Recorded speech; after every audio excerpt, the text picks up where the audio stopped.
السلام عليكم ورحمة الله وبركاته. ازيكم يا حبايبي؟ اخباركم ايه؟ النهاردة ان شاء الله هنعمل مع بعض طريقة الفسيخ في البيت. هتطلعيه احلى ما تجيبيه من بره وارخص. يعني انا جايبه اهو ما شاء الله الواحدة. بصوا الفسيخة عاملة ازاي، العينين بتاعتها بتبقى مصحصحة وبوزها مش طويل. ده البوري الاصلي. اللي هتلاقيها بوزها مسحوب دي حاجه اسمها دباره، ما تجيبهاش. او ممكن بتنفع تخليل وكل حاجه بس مش بتبقى جميله زي الفسيخ. احنا هنا هننزل الفسيخ بتاعنا في قلب الحوض بالمنظر ده. لازم تجيبي الفسيخه كبيره كده ومبطرخه عشان تديكي تبقى زي الزبده. لما تيجي تفتحي عليها تلاقيها زي الزبده وتلاقيها جميله. بصوا الفسيخه مبطرخه وكبيره، يعني الفسيخه دي نص كيلو او اكتر كمان. ننزل بيه كله كده في قلب. بصوا كله احجام كبيره ازاي. دي بقى تبقى معاكي زي الزبده اهو. انا هنزل هنا كده في الحوض بيهم الفسيخه بتاعتي بالمنظر ده كده. بس ما تشيلوش القشر، ومحدش يشيل القشر من عليه، لان القشر لو اتشال من عليه كده الفسيخه تعتبر باظت. هنفتح بقى النخشوش. شايفين الطينه اللي نازله من النخشوش دي؟ لازم نغسل النخشوش كده كويس قوي، وخلي راس السمكه لتحت، ما تخليهاش لفوق عشان الميه ما تخشش في قلب السمكيه. بنفس ما احنا بنعمل كده. شايفين النخشوش برضو بتاعها كده نفسه. الفتحه بتاعت النخشوش دي نغسلها، ونغسل النخشوش بتاعها. وكده احنا غسلناها. هديها الميه عشان تشوفوا الطريقه كويس اهو. كده احنا بقى ايه، شطفنا السمكيه كويس. بصوا النخشوش بقى احمر ونضيف اهو. كده انا هبتدي احطه في قلب مصفى كده اهو. هرص كده، اخلي بوزها تحت وديلها لفوق. استنوا بس بعد ما نخلص كله هوريكم مره واحده. هنعمل بقى كل الفسيخ بتاعنا بالمنظر ده. لازم تشطفيه كويس عشان بيبقى فيه طينه، عشان ما يلمش حشرات وميعملش حشرات عليه، ويبقى الفسيخه بتاعتي نضيفه من جوه ومن بره اهو. شايفين لونها عامل ازاي اهو. شايفين لون السمكيه من جوه عامله ازاي. بصوا بقى اما نغسلها النخشوش كده، وخلوا الديل فوق والراس تحت عشان الميه ما تخشش في قلب السمكيه اهو. بصوا شايفين اهو.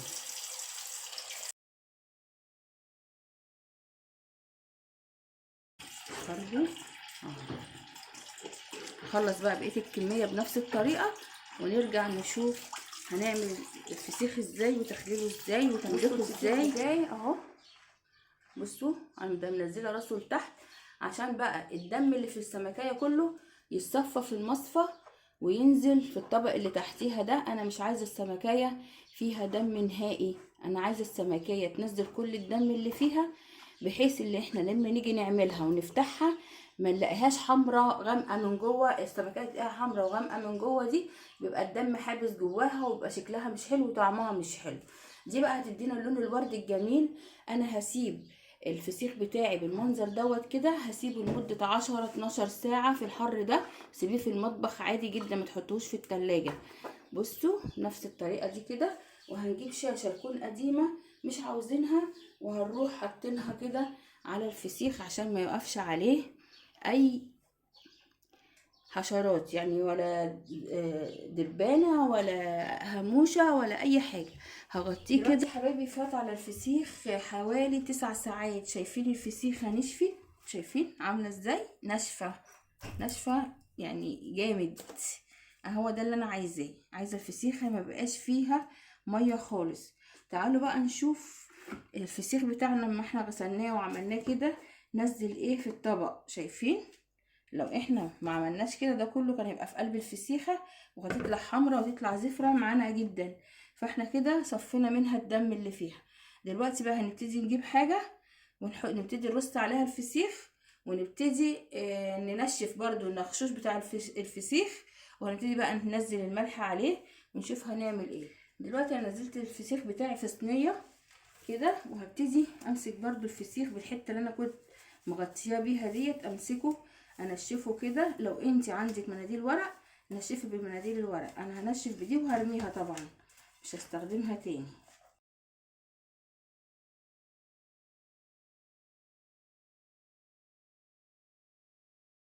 برغم ان احنا منشفينه بصوا 9 ساعات الا انه برضو لسه المغشوش فيه ميه.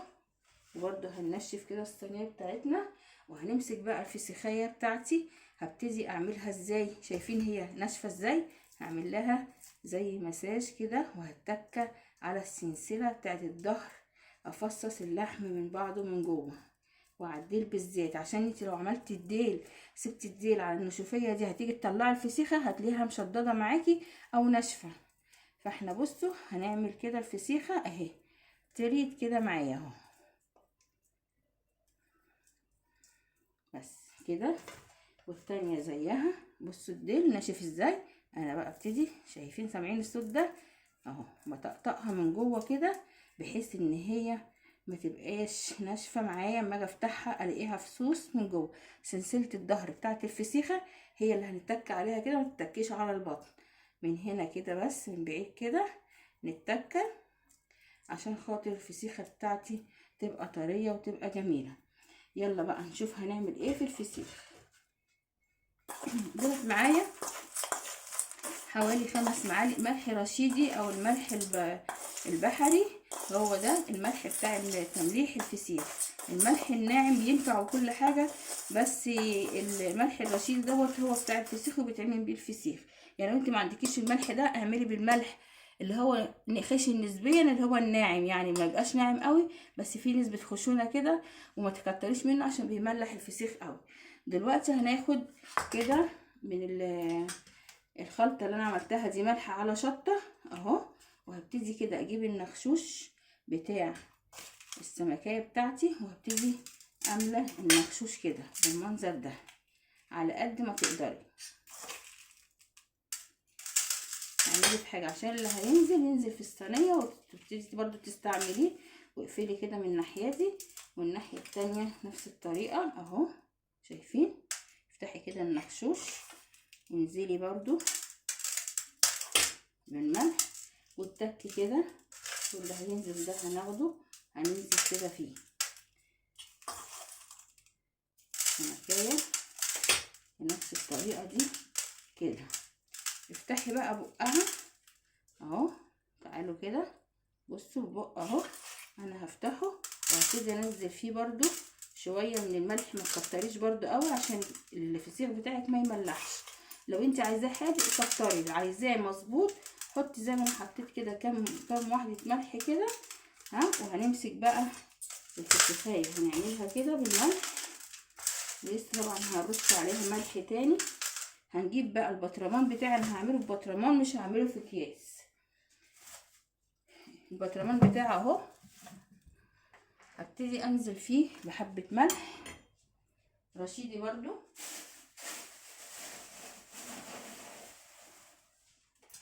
اهو. شايفين؟ ملح ابيض عادي. وعايزه تحطي، انا حاطه فيه اكياس يا جماعه، انا حاطه في البطرمان بتاعي اكياس عشان خاطر لو الفسيخ نزل ميه يبقى طري، الميه ما تعومش كده في البطرمان والفسيخ بتاعي يبقى ناشف. انا هحط في الكياس كده نسبه بسيطه برده من الملح نفس الطريقه كده، وهبتدي انزل الفسيخايه بتاعتي في البطرمان كده.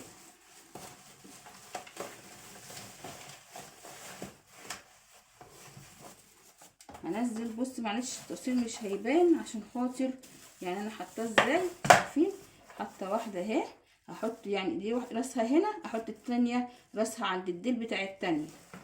شايفين؟ ابقى اوريكم برضو لما احط السمكية التانية. انا حاطه اكياس عشان خاطر الاكياس تطريلي الفسيخه بتاعتي. هبتدي اعمل الفسيخه التانية. هاخد الواقع من الفسيخه الاولانيه وهعمل الفسيخه التانية بنفس الطريقه.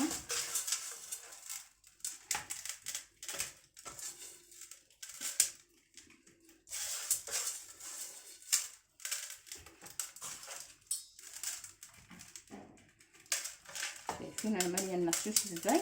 ما تخافيش مش هتبقى حادقه ولا حاجه، احنا مش حاطين في بطنها حاجه، احنا حاطين في المغشوش بس. وبرده عامله بق السمكيه شويه كده عشان تعطي الفسيخ ملحه مظبوط. برضو نرش على السمكية كده.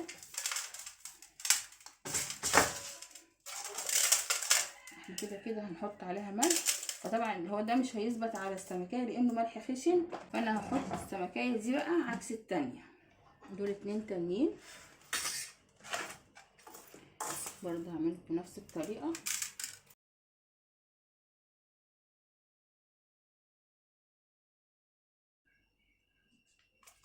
بصي يا قمر، شايفين كل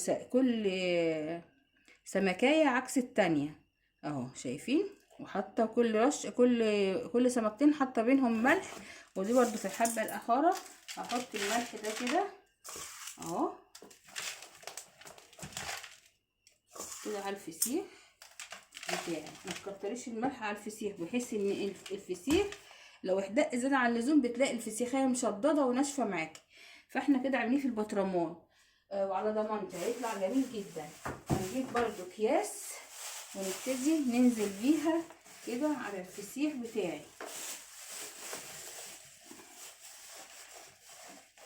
تجيبيه كده باكياس، ما تحطيش زيت ولا تحطي حاجه، هو كده اضغطيه بقى كده على بعضه. شايفه انا بضغط ازاي؟ اضغطي كده بالكيس كده اللي انت هتحطيه ده على بعضه عشان لما يخر ميته الميه تطول كل الفسيخ. طبعا احنا مش هنحطه كده في البرطمان وهنسيبه، لا احنا هنغطي البطرمان كويس جدا. هنحط على بق البطرمان كيس برضو بالمنظر ده كده، وهنبتدي نغطي البرطمان بتاعنا كويس جدا، وهنحطه جوه شنطة تانية سودا عشان الضوء، ونشيله بقى في مكان امن عشان كمان كده مش هيطلع لنا ريحه طالما هو في البطرمان كده. وبصي بقى كل شويه يعني كل يومين 3 امسكي البرطمان اقلبيه كده على جنبه وخليه كده، فاهمه؟ يعني دلوقتي انا خليته كده يومين، سيبيه بس كام يوم واقف كده، اما يبتدي يسر الميه ابتدي بقى ايه حركي البطرمان كل يوم. كل شويه تعملي كده، يعني كده الجزء ده جه كده يومين، ده كده يومين، ده كده يومين، ممكن يقعد معانا لمدة 15 يوم هيطلع 10/10. ولو انت عايزه تاكلي منه في الحر ده بعد 7 ايام هتاكلي منه بعد 7 ايام لان الجو حر، بس انا هخليه 15 يوم عشان بحب الفسيخيه بتاعتي دايبه وطعمها بيكون جميل. شايفين اهو البرطمان اهو كده عدى على الفسيخ بتاعنا، ما استنيتش 10 ايام عشان الجو طبعا يعني حر جدا. والفسيخ بتاعي انا بصيت عليه النهارده لقيته مستوي جميل بعد 6 ايام بالظبط، يعني ممكن تفتح عليه بعد اسبوع. عايزه بقى تسيبيه انت وراحتك لمده 10 ايام سيبيه، بس انا صراحه لقيته مستوي جدا وجميل جدا، فقلت بقى ايه نطلعه مع بعضينا اهو. تعالوا بسم الله الرحمن الرحيم.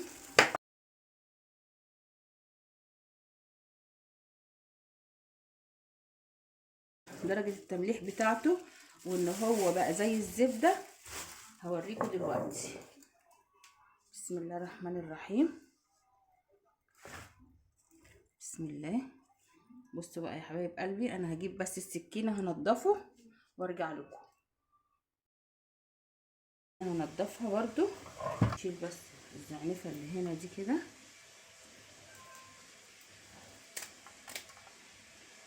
وبعدين بعد كده ما بنضفش بقى حاجة تاني، اللي بشيل ديل يعني الديل اهو مثلا نشيله كده. وبعد كده بقى نمسك السمكية نمسكها نبردها كده.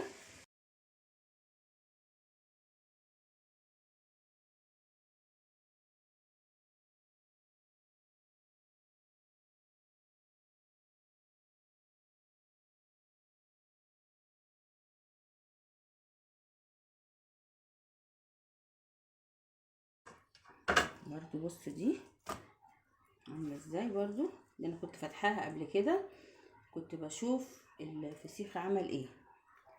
بصوا الشوكه طالعه بمنتهى البساطه. هقطعه بقى وارجع لكم. يلا بقى نعصر الليمون. شايفين تحفه؟ شايفين يا جماعه؟ فصوص تحفه اهو.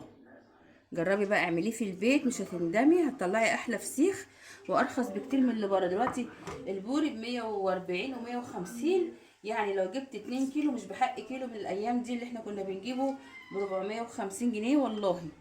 اهو يا حبيبه قلبي، تعمليه وتكليف الهنا يا رب. ارجو كل اللي يشوف الفيديو بتاعي ما ينسينيش في الاشتراك في القناه وتفعيل زر الجرس، واعملي اشتراك في القناه، ربنا يكبر بخاطرك.